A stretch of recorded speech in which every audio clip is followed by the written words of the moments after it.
어전의 삽살개, 할미마마와 어린 용사. 전하의 어전 앞에서, 종묘사직의 위엄 앞에서 저 털 달린 미물이 웬 말이옵니까? 편전 안에 쩌렁쩌렁 울려 퍼진 그 일갈에 시립해 있던 대신들이 일제히 고개를 떨구었습니다.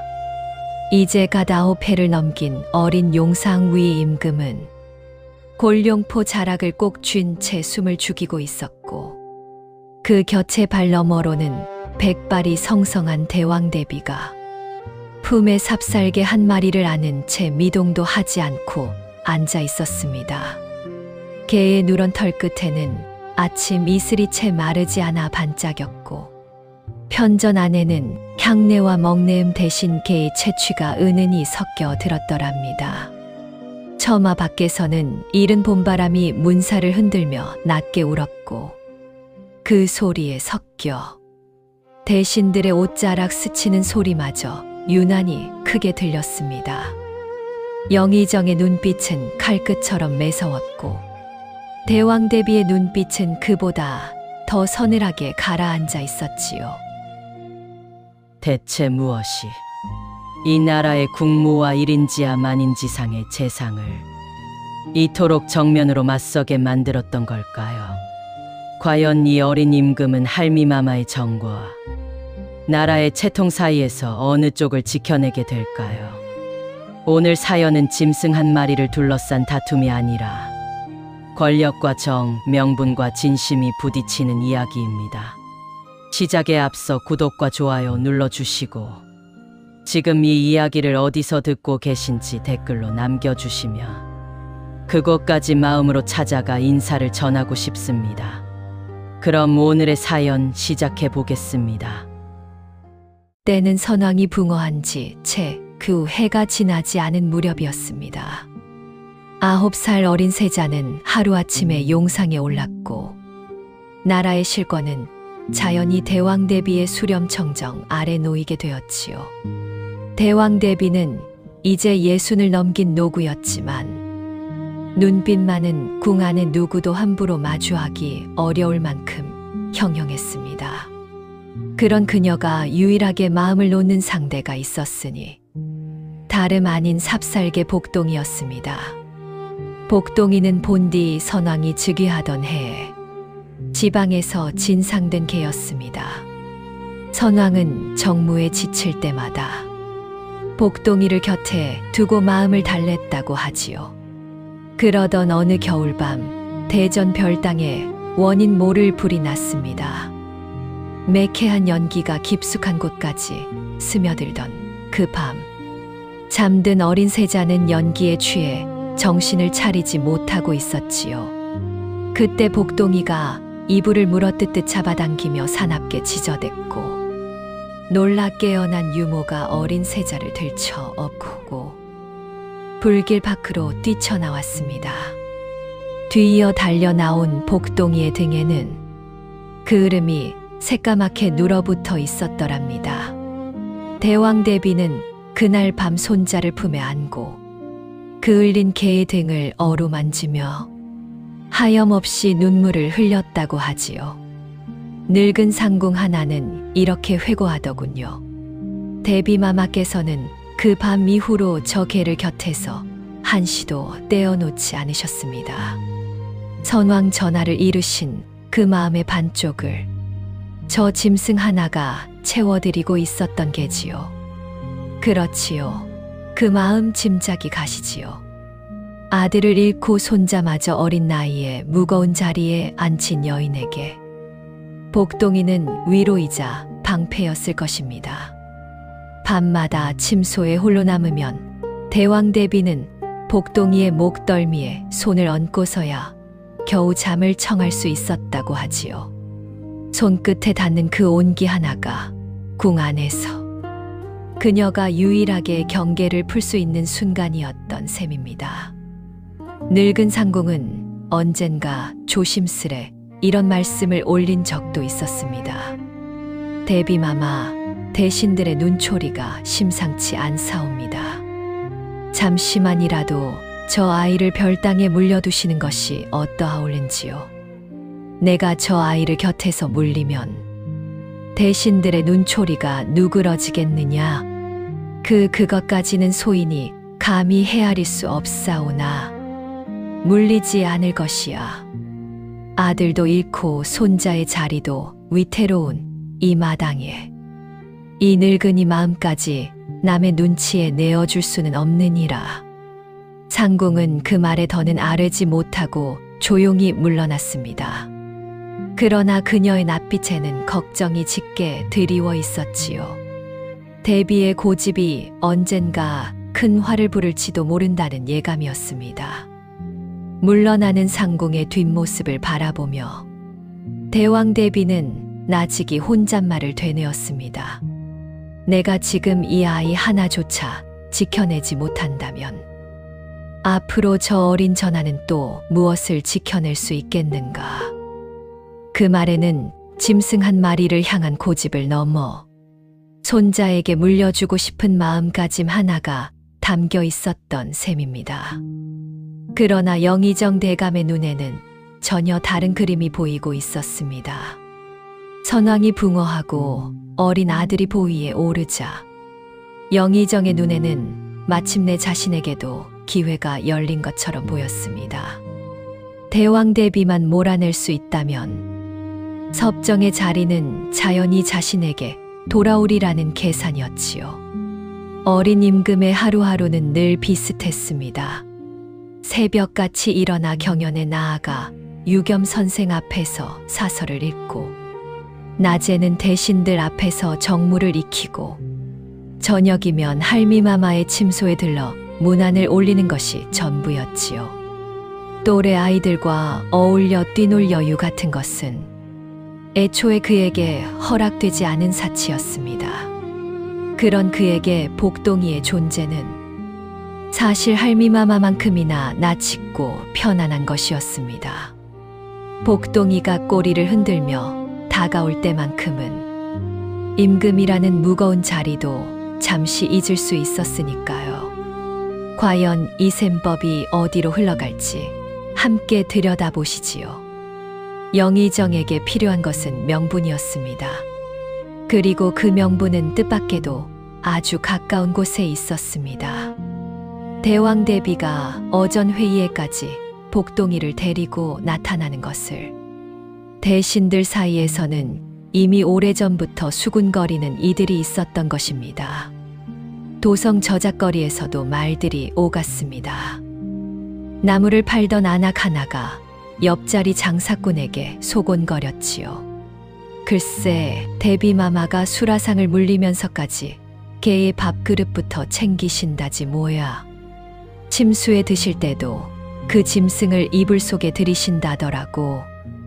에구, 그래도 자식 잃은 어미 마음을 뉘라서 다 헤아리겠나. 짐승 하나에 정 붙이는 것쯤이야 뭐 그리 큰 흠이라고. 사실과 다른 이야기가 반이었지만 소문이란 원래 사실보다 자극적인 쪽으로 살이 붙는 법이었습니다. 그리고 그 살붙은 소문은 영의정의 손에 쥐어지는 순간 날카로운 칼끝으로 변할 참이었습니다. 닷새 뒤 열린 조회에서 영의정은 마침내 첫 화살을 날렸습니다. 대비마마, 어저는 종묘사직의 위엄이 서는 자리옵니다. 어찌 날마다 저 짐승을 품에 안고 납시시는 것이옵니까? 이 늙은이의 유일한 버시건을 대감이 그리 못마땅하시다면 어디 한번 말씀해 보시오. 저 짐승이 나라실에 해가 된 적이 있소이까? 대왕 대비의 목소리는 흔들림이 없었지만 그 눈빛 깊은 곳에는 옅은 균열이 스치고 지나갔습니다. 대신들의 자괴감 섞인 웅성거림이 편전 안을 채웠고 어린 임금은 그 사이에서 할미마마와 대감의 얼굴을 번갈아 쳐다볼 뿐이었지요. 어린 임금의 작은 손끝이 골룡포 자락을 꼭 움켜쥐었는데 그 손등에는 핏기가 하얗게 사라져 있었더랍니다. 편전 박회랑에서는 벌써 오늘 조회의 이야기가 궁녀들의 입을 타고 번지고 있었습니다. 그러나 그것이 앞으로 벌어질 다툼에 비하면 그저 작은 파문에 지나지 않았다는 것을 그때는 아무도 알지 못했지요. 그날 저녁 어린 임금은 홀로 대전뜰을 거닐다 별당 담장 너머로 아이들 뛰노는 소리를 들었습니다. 궐박 저작거리에서 들려오는 웃음소리였지요. 임금은 그 소리에 귀를 기울이며 나직이 중얼거렸습니다. 저 아이들은 부럽구나. 저리 마음껏 웃을 수 있으니. 곁을 지키던 어린 내관이 조심스레 아뢰었습니다. 전하, 옥체가 미령하시옵니까? 아니다. 그저 오늘 편전에서 있었던 일이 자꾸 마음에 걸려서 그러하구나. 임금은 그날 밤에도 좀처럼 잠들지 못한 채 할미마마의 곁에 웅크린 복동이의 모습을 몇 번이고 떠올렸습니다. 바로 그 즈음 조정의 공기는 완전히 달라져 있었습니다. 겉으로는 예의를 갖춘 문답이었으나 그 속에는 이미 칼날이 오가고 있었던 것입니다. 그 비밀스러운 다툼의 실체가 무엇인지는 잠시 후에 밝혀집니다. 영의정의 공세는 그날로 끝나지 않았습니다. 그는 자신을 따르는 젊은 대신들을 은밀히 사가로 불러 모으기 시작했지요. 촛불 아래 둘러앉은 이들의 목소리는 낮았지만 그 속에 담긴 야심만은 결코 작지 않았습니다. 대비마마의 수렴청정이 길어질수록 조정의 기강은 흐트러질 뿐이요. 짐승 하나 처리 못하는 어른이 어찌 나란 일을 논한단 말이오. 영의정은 잠시 말을 멈추었다가 촛불 그림자 아래서 목소리를 한층 낮추었습니다.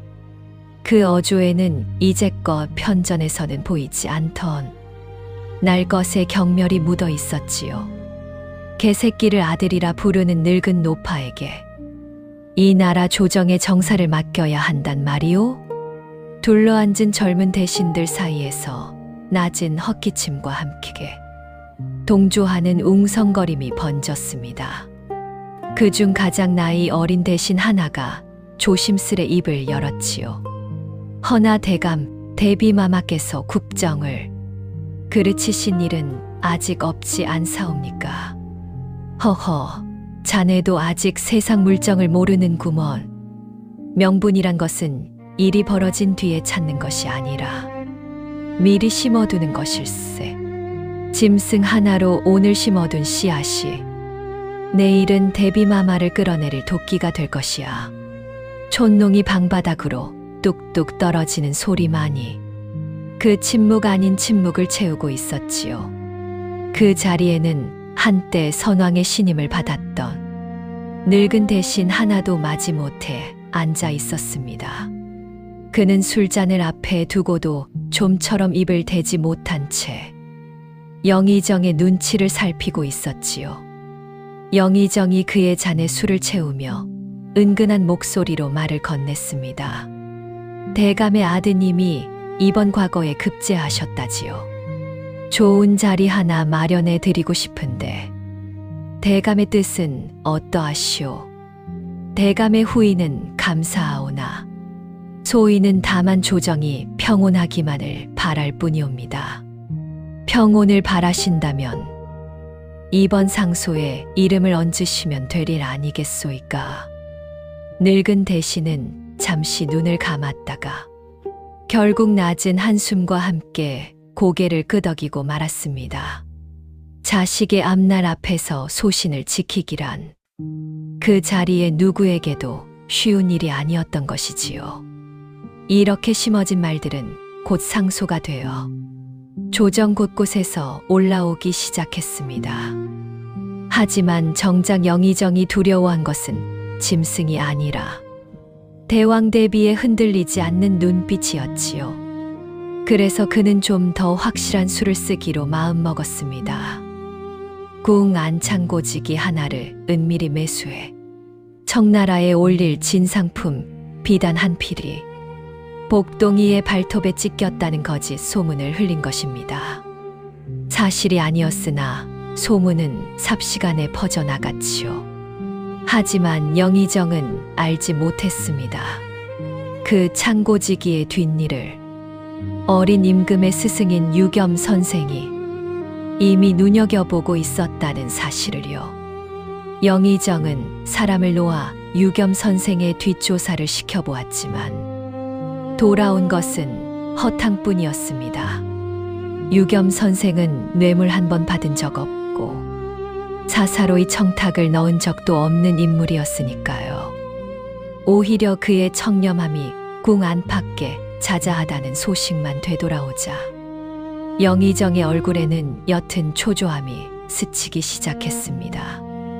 흠잡을 곳 하나 없는 자라니 참으로 성가신 인물이로군. 그의 신복 하나가 조심스레 아뢰었습니다. 대감 그렇다면 차라리 그 자를 직접 흔드는 것보다 대비마마 쪽을 먼저 무너뜨리는 편이 나을 듯하옵니다. 그래, 자네 말이 맞네. 뿌리를 흔들면 가지야 절로 흔들리는 법이지. 유겸 선생은 경연에서 어린 임금에게 글을 가르치는 학자였습니다. 재물에도 권세에도 곁눈질하지 않는 성정으로 궁 안에서도 신망이 두터운 인물이었지요. 어린 임금은 할미마마와 숙부 사이에서 갈피를 잡지 못할 때마다 남몰래 유겸 선생을 찾아가 마음을 털어놓곤 했습니다. 스승님, 할마마마와 영의정 대감 두 분 중 누구의 말이 옳은 것입니까? 전하, 옳고 그름은 목소리 큰 쪽이 정하는 것이 아니옵니다. 다만 전하께서는 두 눈으로 직접 보고 두 귀로 직접 들으신 뒤에 판단하셔야 하옵니다. 어린 임금의 얼굴에 옅은 안도가 스쳤습니다. 그러나 유겸 선생의 표정은 무겁게 가라앉아 있었지요. 그는 이미 눈치채고 있었던 것입니다.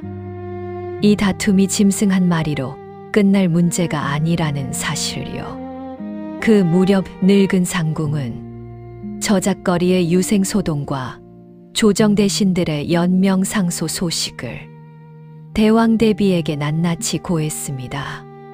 대비마마, 유생들의 상소가 벌써 셋이나 올라왔다 하옵니다.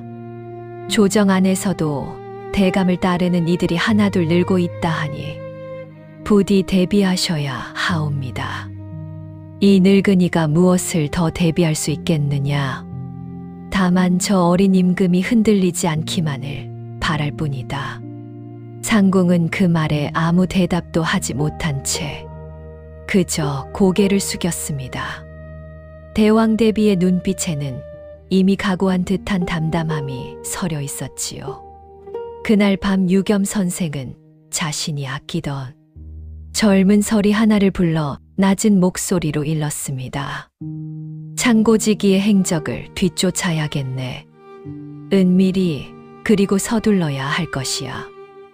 예, 스승님. 소인 곧바로 알아보겠습니다.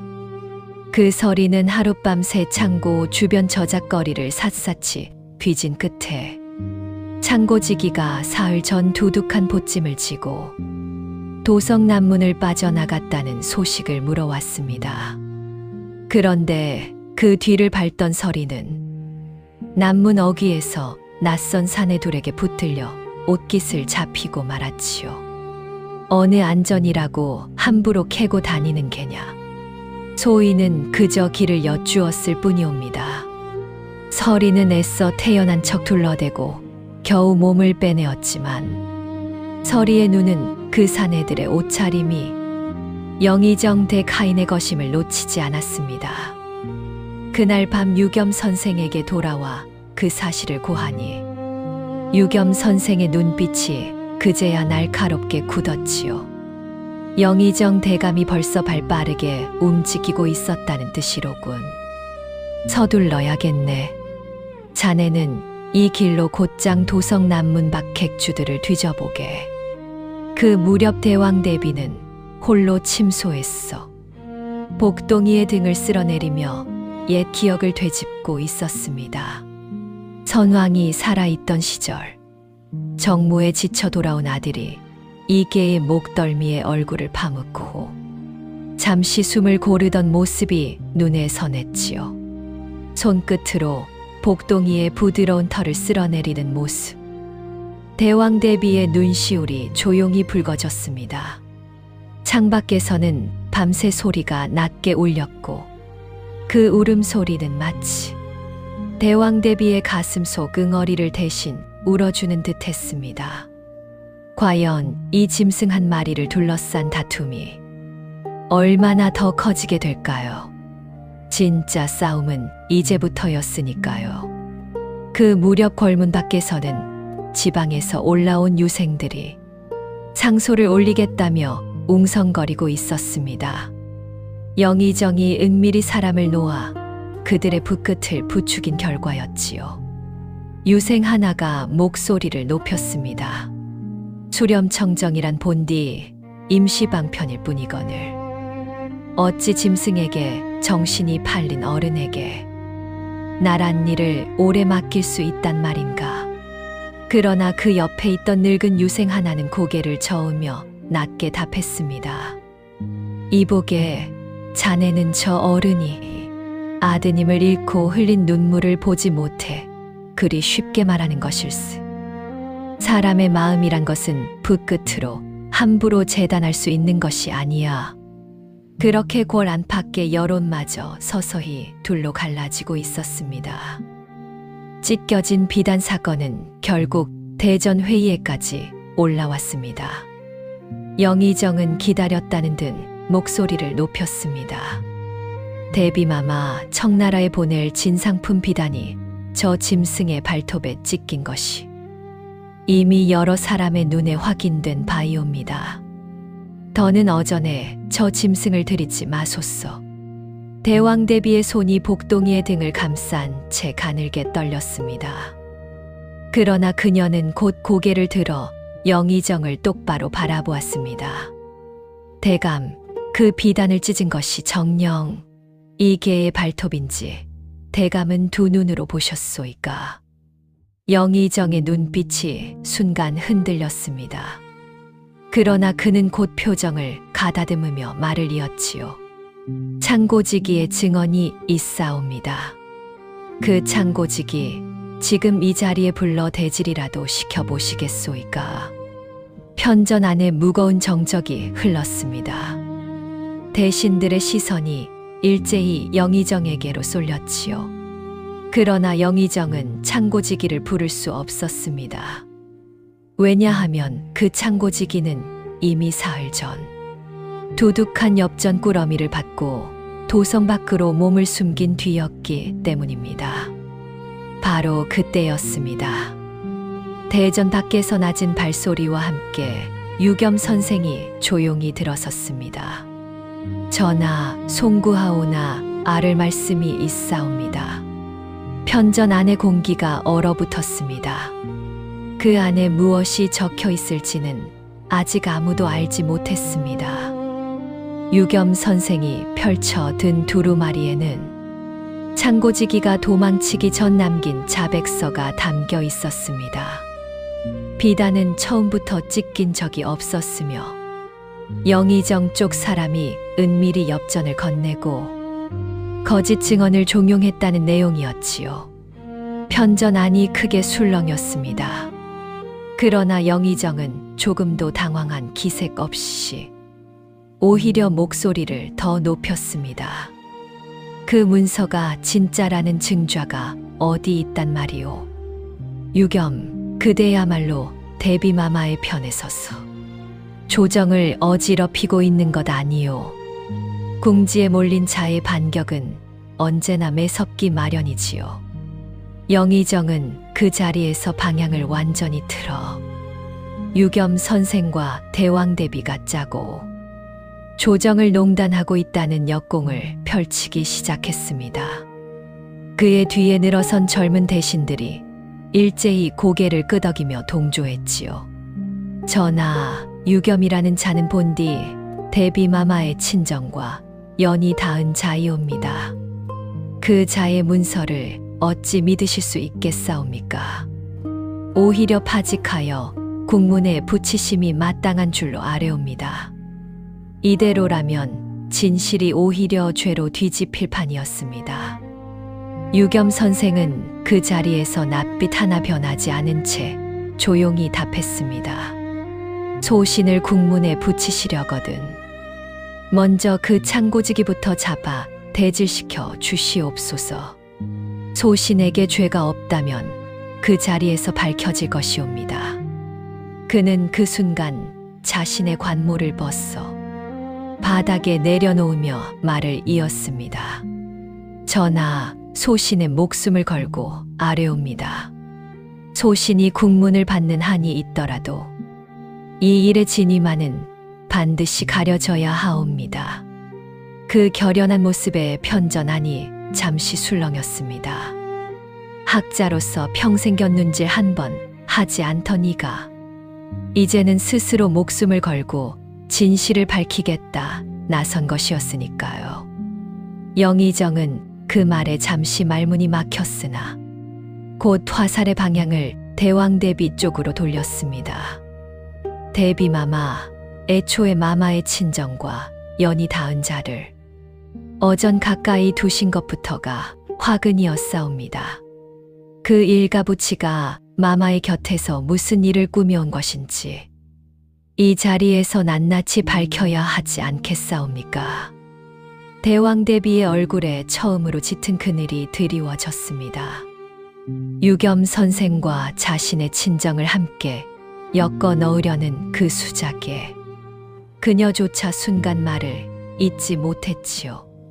잠시 후 그녀는 가까스로 목소리를 가다듬어 답했습니다. 대감, 이 늙은이가 짊어진 세월이 얼마인지 아시오. 아들을 앞세우고 며느리마저 병으로 여인 뒤 저 어린 것 하나만을 바라보며 버텨온 세월이었소. 그 세월 앞에서 정치적 셈만 늘어놓는 대감의 말이 내게는 참으로 가볍게 들리는구려. 그 말에 편전하니 잠시 숙연해졌습니다. 그러나 영의정은 아랑곳하지 않고 곧바로 말을 이었지요. 세월이 아무리 무겁다 한들 국법 앞에서는 예외가 있을 수 없는 법이옵니다. 더욱이 대비마마의 그 정이 지나쳐 어린 전하의 판단력마저 흐리고 있다는 우려의 목소리도 있사옵니다. 이는 명백히 도를 넘은 언사였습니다. 대왕대비를 향한 공세를 넘어 이제는 어린 임금의 자질까지 은근히 깎아내리려는 수작이었으니까요. 그러나 그 자리에 있던 어린 임금은 그 말에 오히려 눈빛을 더욱 다잡을 뿐이었습니다. 편전 안의 공기는 이미 살얼음판이 되어 있었습니다. 그날 밤 대왕대비는 처음으로 흔들리는 모습을 보였습니다. 침소에 홀로 앉아 복동이를 품에 안은 채 그녀는 낮은 목소리로 되뇌었습니다. 내가 괜한 고집을 부려서 애꿎은 이들까지 위태롭게 만드는 것은 아닌가. 대왕대비의 손끝은 차가웠지만 복동이의 몸에서 전해지는 온기만은 여전히 따뜻했습니다. 그 순간 밖에서 인기척이 들리더니 어린 임금이 조용히 침소 문을 열고 들어섰습니다. 할마마마, 전하, 이 밤중에 어인 일이시옵니까? 어린 임금은 잠시 머뭇거리다 할미의 곁에 다가와 앉았습니다. 그리고 복동이의 머리를 가만히 쓰다듬으며 나직이 물었지요. 할마마마, 정녕 복동이가 아바 마마의 마지막 정이었던 것이옵니까? 그러하옵니다. 이 개가 아니었다면 전하께서는 그 불길 속에서 이 할미 곁을 영영 떠나셨을지도 모르는 일이었지요. 어린 임금의 눈에 눈물이 그렁그렁 맺혔습니다. 그는 애써 눈물을 삼키며 다짐하듯 중얼거렸습니다. 제가 무엇을 해야 하는 것이옵니까? 전하, 이 늙은이가 대신 답을 드릴 수는 없사옵니다.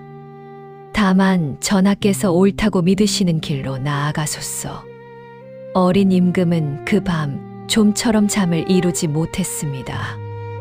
이불 속에서 뒤척이며 스승의 말과 할미의 말을 몇 번이고 곱씹었지요.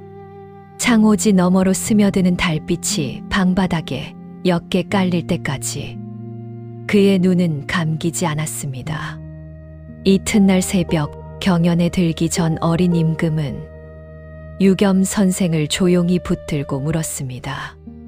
스승님, 소자가 내일 편전에서 무슨 말을 해야 할지 도무지 가늠이 서지 않사옵니다. 두렵습니다. 전하, 두려움을 느끼신다는 것 자체가 전하께서 이 일의 무게를 제대로 알고 계시다는 증좌이옵니다.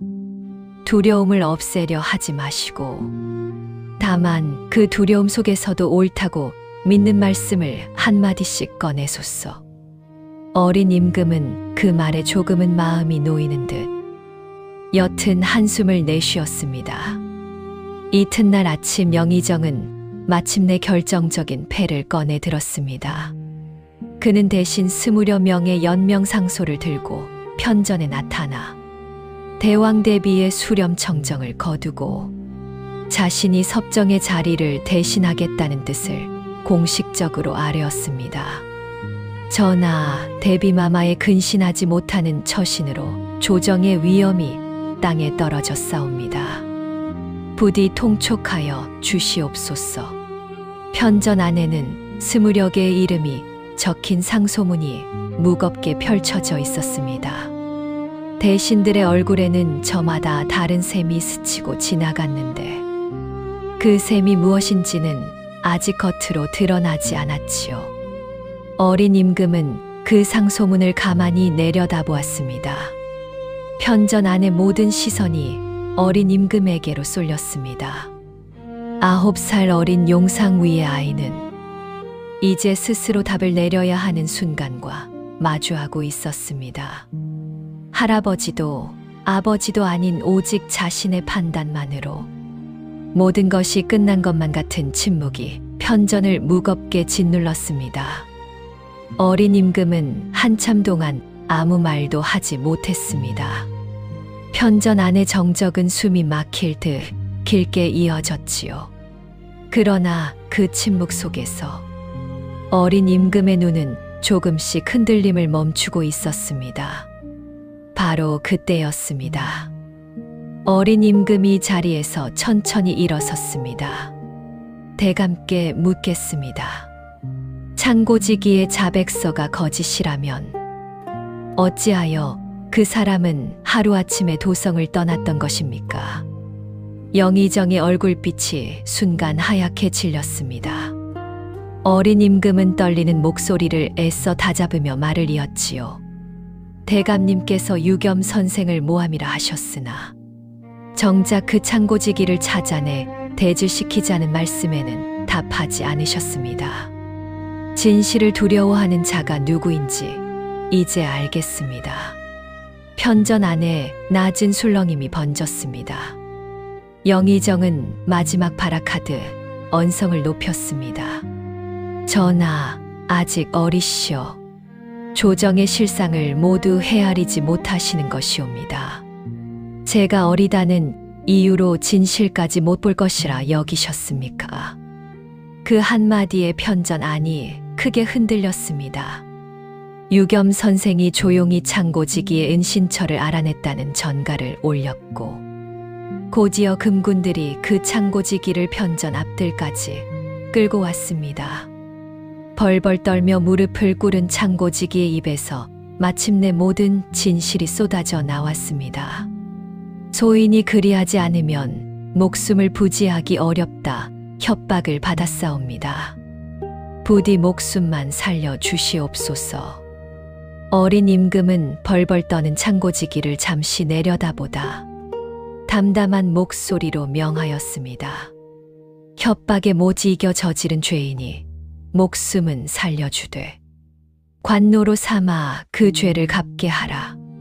편전 안의 대신들은 그 처분에 고개를 끄덕였습니다. 어린 나이에도 죄의 경중을 가릴 줄 아는 그 판단에 몇몇은 새삼 놀란 낯빛을 감추지 못했지요. 영의정의 낯빛이 완전히 무너져 내렸습니다. 그는 끝까지 오리발을 내밀며 언성을 높였지만 이미 쏟아진 증언 앞에서는 부질없는 발악에 지나지 않았지요. 이것은 모함이요.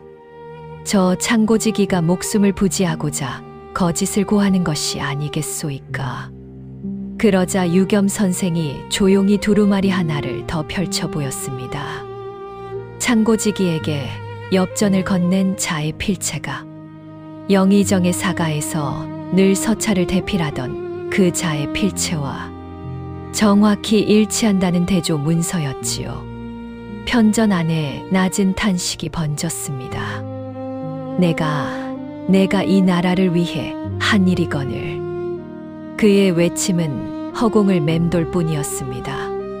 조금 전 자식의 앞날을 걱정해 상소에 이름을 얹었던 늙은 대신도 그 자리에서 조용히 무릎을 꿇으며 아뢰었습니다.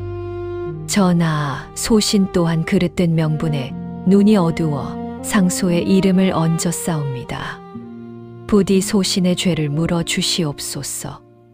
어린 임금은 잠시 그를 바라보다 낮은 목소리로 답했습니다.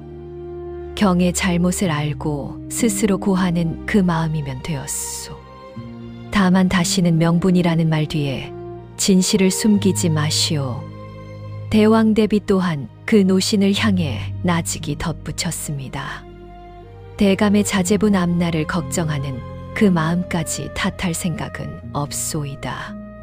다만 다음에는 자식의 앞날과 나라의 옳고 그름 중 어느 것을 먼저 헤아릴지 스스로 잘 새겨두시구려. 노신은 고개를 깊이 숙이며 물러났습니다. 그의 어깨가 한결 가벼워 보였던 것은 비단 그만의 착각은 아니었을 것입니다. 곁에 늘어섰던 젊은 대신들도 하나둘 슬그머니 시선을 피하며 물러섰습니다. 조금 전까지 고개를 끄덕이던 이들이었으나 진실 앞에서는 그 누구도 영의정의 편에 서려 하지 않았던 것이지요. 대왕대비는 그 모습을 조용히 지켜보다 낮고 담담한 목소리로 입을 열었습니다. 대감, 나라를 위한다는 말 뒤에 자신의 욕심을 숨기지 마시오. 그것이 대감과 이 늙은이의 다른 점이외다. 편전 안의 대신들은 하나둘 고개를 떨구었습니다. 영의정은 결국 관직을 삭탈당하고 도성 밖으로 유배를 떠나게 되었습니다. 금부도사들에게 이끌려 궐문을 나서던 그 아침, 도성 백성들이 길 양편에 늘어서 그 모습을 지켜보았지요. 누군가는 손가락질을 하고 누군가는 그저 씁쓸한 표정으로 고개를 돌렸습니다. 영의정은 끌려가는 그 순간까지도 억울하다는 말을 그치지 않았다고 합니다. 내가 조정을 위해 흘린 땀을 그대들이 어찌 알겠는가. 그러나 그 외침에 귀 기울이는 이는 이제 아무도 없었습니다. 한때 그의 편에 섰던 젊은 대신들조차 죄인 호송 행렬을 먼 발치에서 그저 묵묵히 지켜볼 뿐이었지요. 권세를 줬던 30년 세월이 그 하루아침의 행렬 속에서 조용히 저물어가고 있었습니다. 그러나 이것이 전부는 아니었습니다. 어린 임금은 대신들 앞에서 마지막으로 이렇게 아뢰었습니다. 할마마마의 정을 짐승에게 쏟는다. 손가락질하기 전에 그 정이 어디서 비롯되었는지를 먼저 헤아리는 것이 신하의 도리가 아니겠습니까? 대왕대비는 손자의 그 말에 처음으로 눈시울을 붉히며 복동이를 꼭 끌어안았습니다. 편전 안에는 오랜만에 무거운 침묵 대신 잔잔한 정적이 감돌았지요. 유겸 선생은 그 모습을 지켜보며 조용히 고개를 숙였는데 그 눈가에도 옅은 물기가 어려 있었습니다. 계절이 2번 바뀌었습니다. 편전의 공기는 예전보다 한결 부드러워져 있었고 대왕대비는 여전히 복동이를 곁에 두었지만 이제 그것을 두고 수군거리는 이는 아무도 없었습니다. 어린 임금은 하루가 다르게 의젓해져 갔고 유겸 선생은 여전히 그 곁에서 묵묵히 학문을 가르치고 있었지요. 궁 안의 젊은 대신들 사이에서도 이제는 명분보다 실상을 먼저 살피자는 목소리가 조금씩 힘을 얻고 있었습니다. 어느 볕 좋은 오후, 대왕대비는 손자와 함께 후원을 거닐며 복동이를 향해 나지기 말을 건넸습니다. 이 녀석 덕에 이 늙은이가 잃어버릴 뻔한 것을 여러 지켜냈구나. 어린 임금은 그 말에 웃음을 지으며 할미의 손을 꼭 잡았습니다. 권력을 향한 욕심은 결국 스스로를 무너뜨렸지만 짐승 한 마리를 향한 깊은 정은 오히려 한 사람의 진심을 증명하는 증좌가 되어 주었던 셈입니다. 늙어 이제는 걸음마저 느려진 복동이는 여전히 대왕대비의 발치를 떠나지 않고 볕이 드는 자리마다 조용히 몸을 웅크렸습니다. 궁녀들은 이제 그 모습을 보며 수군거리는 대신 지나가는 길에 슬쩍 먹을 것을 챙겨주기도 했지요. 한때 편전을 뒤흔들었던 짐승 한 마리가 어느새 궁 안 모두의 곁을 조용히 지켜주는 존재가 되어 있었던 셈입니다. 그해 첫눈이 내리던 날, 대왕대비는 오랜만에 다시 편전 조회에 나섰습니다. 품에는 여느 때처럼 복동이가 안겨 있었지요. 그러나 이번에는 그 누구도 눈살을 찌푸리지 않았습니다. 오히려 몇몇 대신들은 그 모습을 보며 옅은 미소를 지어 보이기까지 했지요. 처마 끝에 매달린 고드름이 아침 햇살에 반짝이고 편전 안에는 예전과 같은 게의 채취가 은은히 감돌았지만 그 공기는 더 이상 팽팽한 긴장이 아니라 잔잔한 온기로 채워져 있었습니다. 그해 가을, 대왕대비는 손자와 함께 선왕의 능을 찾았습니다. 예전 같으면 이 길을 나설 때마다 주변의 눈치를 살피며 복동이를 별당에 두고 나서야 했겠지만 이번에는 복동이도 함께였습니다. 능 앞에 향을 사르는 대왕대비의 옆에서 어린 임금은 처음으로 아바마마의 위패 앞에 복동이를 데려와 절을 올렸습니다. 아바마마, 소자를 살려준 이 아이도 함께 인사드리옵니다. 그 말에 대왕대비의 눈시울이 다시 한번 붉어졌습니다. 편전에서 손가락질 받던 짐승이 이제는 왕실의 은인으로 떳떳이 인정받는 자리에 서 있었던 셈이지요. 유겸 선생은 그 뒤로도 여전히 궐 안에서 묵묵히 학문을 가르치는 자리에 머물렀을 뿐 그날의 공을 내세워 벼슬을 높이는 일은 결코 없었습니다. 그는 그저 어린 임금에게 이렇게 말할 뿐이었지요. 전하, 진실을 밝히는 일의 상을 바라서야 되겠사옵니까? 그것이 신하된 자의 마땅한 도리일 뿐이옵니다. 다만 이 이야기는 완전한 승리로 끝맺을 수 있는 것은 아니었습니다. 유배지에서 여전히 원망을 사기지 못하고 있다는 대감의 소식이 이따금 궁까지 전해졌고 조정 안에는 아직도 대왕대비의 수렴 청정을 못마땅해 하는 이들이 남아 있었으니까요. 겨울이 지나 다시 봄이 오면 궐 안 매화나무에는 어김없이 새 꽃이 피어나기 마련이지요. 사람의 마음도 그와 크게 다르지 않아서 한번 얼어붙었던 자리에도 언젠가는 다시 온기가 스미는 법인가 봅니다. 다만 그 온기가 완전한 봄으로 무르익기까지는 아직 몇 구비의 계절을 더 지나야 하는지도 모르겠습니다. 명분을 앞세운 대신의 상소가 옳았던 것인지 아니면 모든 것을 잃은 할미가 마지막으로 붙든 정이 옳았던 것인지, 짐승 한 마리를 향한 그 마음이 국정을 흐트러뜨린 사사로움이었는지, 아니면 사람의 진심을 증명하는 마지막 보루였는지, 여러분은 이 다툼을 어느 쪽 마음으로 들여다보셨는지요? 오늘 이야기가 여러분의 마음에 작은 물음표 하나로 남으셨다면, 여러분이라면 저 어전에서 어느 편에 서셨을지 댓글로 들려주시면 좋겠습니다. 구독과 좋아요는 이런 사연을 계속 이어가는 데 큰 힘이 됩니다. 오늘도 여러분의 하루가 평안하시길 바라며 함께해 주셔서 감사드립니다.